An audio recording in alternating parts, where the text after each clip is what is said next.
నేటి కాలంలో పిల్లల్ని చూస్తూ ఉంటే నిజానికి చాలా బాధ కలుగుతుంది. వీళ్ళ కోసమా మనం ఇంత కష్టపడింది? వీళ్ళ కోసమా మనం మన సుఖాలన్నీ త్యాగం చేసింది? వీళ్ళ కోసమైనా మనం ఇంత కూడబెట్టి వీళ్ళని పైకి తీసుకురావడానికి ఎన్నో సుఖాలని త్యాగం చేశాము. ఛీ ఛీ ఛీ, కొడుకుల్లా ఎందుకు పుట్టారా వీళ్ళు? కూతుళ్ళైనా బాగుండేదేమో, ప్రేమ చూపించేవారేమో అన్నటువంటి ఆలోచన కలుగుతుంది. ఇది యథార్థ కాదా? ఒకనొక పల్లెటూరులో తల్లి తండ్రికి ఒక్కగానొక్క కొడుకు. ఎంతో అల్లారముద్దుగా పెంచారు. వ్యవసాయం చేసుకుంటూ నేను చేస్తున్నట్టు వ్యవసాయం నా కొడుకు చేయకూడదని హాస్టల్లో పెట్టి పట్టణంలో పెట్టి చదువులు చదివించారు. ఆ ప్రభుత్వుడు ఏం చేశాడు? బాగా చదువుకొని పెద్ద ఉద్యోగం వచ్చిన తర్వాత పట్టణంలోనే ఒక అమ్మాయిని చూసి వివాహం చేసుకున్నాడు. వివాహం చేసుకోవడం వరకు సరే బాగానే ఉంది. వివాహం చేసుకున్న తర్వాత తల్లిదండ్రుల్ని పూర్తిగా పట్టించుకోవడం మానేశాడు. తల్లిదండ్రుల దగ్గరికి వచ్చేవాడు కాదు. సరే పాపం ఆ పిచ్చి తల్లిదండ్రులే వెతుక్కుంటూ పట్టణానికి వచ్చారు. పట్టణానికి వస్తే రైలు దిగగానే అక్కడ రైలు స్టేషన్లో తల్లిదండ్రుల్ని చూసి కూడా చూడనట్టుగా నాటకం ఆడుతూ గబగబా పరిగెత్తుకుంటూ ఇంటికి వచ్చాడు. ఏం కొడుకండి వాడు? ఇందుక మనం కొడుకుల్ని కనేది? ఇంటికి వచ్చి గబగబా తలిపేసి వసే మా అమ్మ నాన్న వచ్చేసారు, ఇక్కడికి వచ్చేస్తారేమో, అయినా మనం ఇల్లు మారాం కదా, వాళ్ళు పోయినసారి ఇల్లు చూసారని ఈ ఇల్లు కూడా తెలుసుకుంటారేమో, తెలుసుకునే అవకాశం లేదు అనగానే ఆ భార్య ఏముంది, ఎందుకు తెలుసుకోరు, తెలుసుకునే అవకాశాలు ఏమేమి ఉన్నాయి చెప్పండి అంటే, మా ఆఫీస్కి వెళ్తే కనుక తల్లిదండ్రులు కాబట్టి వీళ్ళకి అడ్రస్ ఇచ్చేస్తారు అని చెప్పగానే, అవునా సరే వస్తే ఎలాగోలా వెళ్ళకూడదామే అని భార్య చెప్పగానే అంత సిగ్గులేని కొడుకు కూడా తలకాయ ఇప్పాడు. అయ్యో భార్య కంటే కోడలు కాబట్టి ప్రేమ లేదేమో, తల్లిదండ్రులు అంటే కొడుకు ఉండదండి ప్రేమ. ఇంతలో తలుపు దబదబా శబ్దం అయింది. వెంటనే వెళ్ళి తలుపు తీయగానే తల్లిదండ్రుల్ని చూసి కొడుకే, అయ్యో మళ్ళీ వచ్చేసారా, మీరు ఎలా కనిపెట్టారే ఇల్లు, మీకు తెలియకూడదనే కదా ఇంటికి వచ్చేసాము, బాగానే కనిపెట్టారే అని ముఖం మీదే అడిగారు. తల్లిదండ్రుల ముఖంలో నెత్తురు చుక్క లేదు. ఏ తల్లి తండ్రికైనా అంతే కదండి.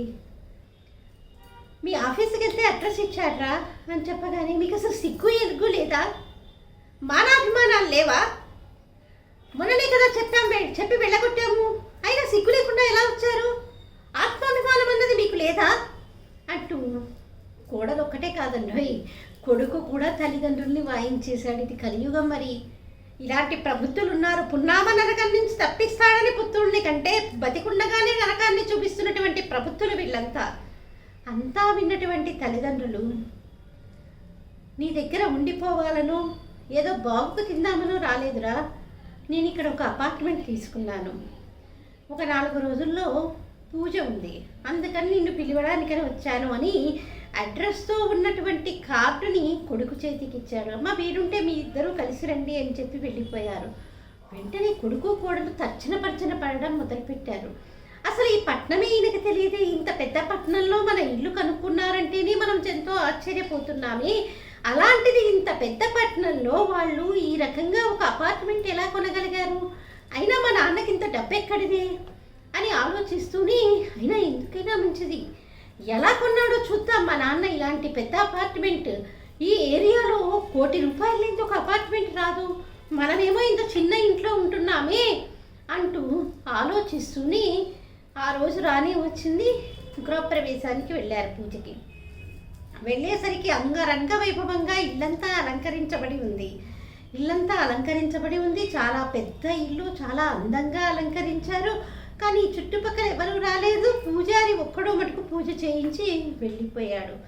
వెంటనే కొడుకు కోడలు వీళ్ళకింత ఆస్తి ఎక్కడి నుంచి వచ్చింది అని ఆలోచిస్తూ ఉంటే, వెంటనే కొడుకు వచ్చి సిక్కు లేకుండా తండ్రిని అడిగాడు, నాన్న నీకు ఇంత డబ్బు ఎక్కడిది, ఈ అపార్ట్మెంట్ నీదేనా నిజంగా అని అడగగానే, అవునరా నాదే, నీకు ఆ రోజు చెప్తామనుకున్నాం కానీ నువ్వు వినలేదు కదా, ఆ రోజు జరిగింది నీకు గుర్తుందా, మేము పోయినసారి వచ్చినప్పుడు ఇంట్లో చాకిరీ అంతా చేయించారు, 15 రోజులే మీ ఇంట్లో ఉంది, మీకు వారం గడవగానే మీ అమ్మ చేత అంత చాకిరీ చేయించడము, నా చేత పనులు చేయించుకోవటం, ఇష్టం వచ్చినట్టు చీత్కరిస్తూ మాట్లాడడం చేశారు.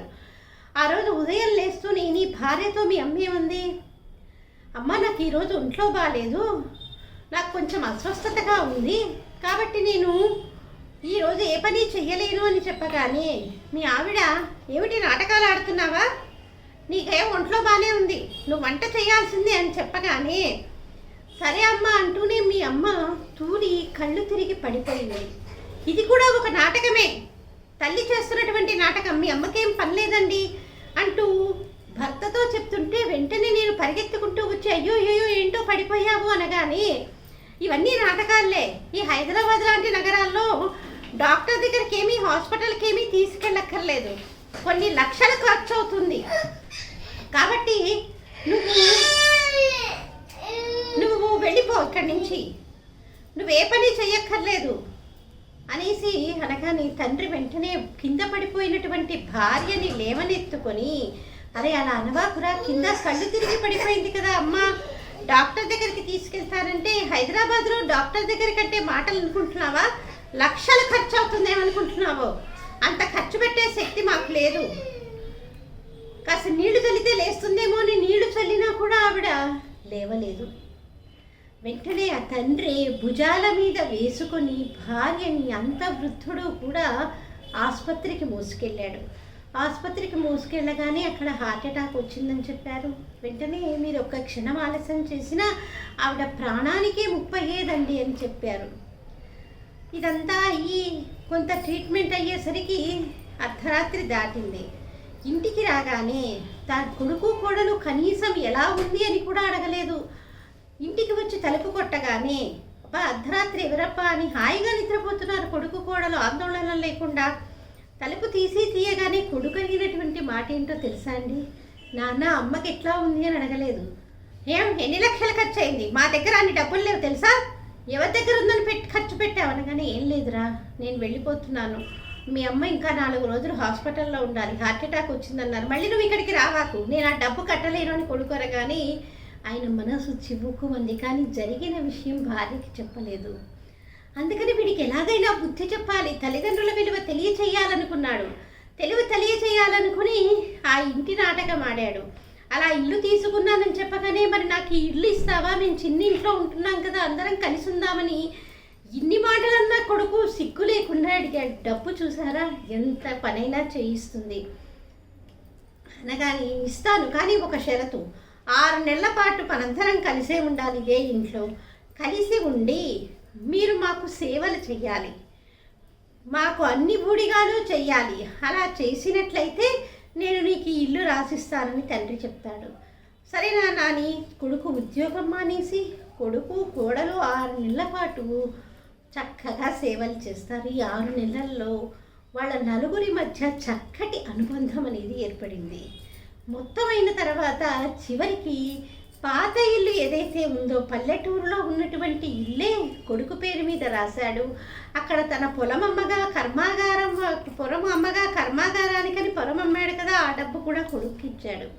అదేంటి నాన్న ఈ అపార్ట్మెంట్ కదా నాకు ఇస్తానంది అంటే ఇది నా కోసమే ఉంచుకున్నాను రా, నా తదనంతరం నీకు వస్తుంది అని చెప్పగానే ఫోన్లే నాన్న ఇప్పటికీ మాకు నీ విలువ తెలిసింది, పెద్దలు ఉండడం వల్ల ధైర్యం తెలిసింది, కాబట్టి ఇక మేము మీతోటే ఉంటాము అంటూ ఆ పల్లెటూరులో ఉంటూ మధ్యలో పట్టణానికి వస్తూ ఎంతో ఆనందంగా కలిసి జీవించటం మొదలుపెట్టారు.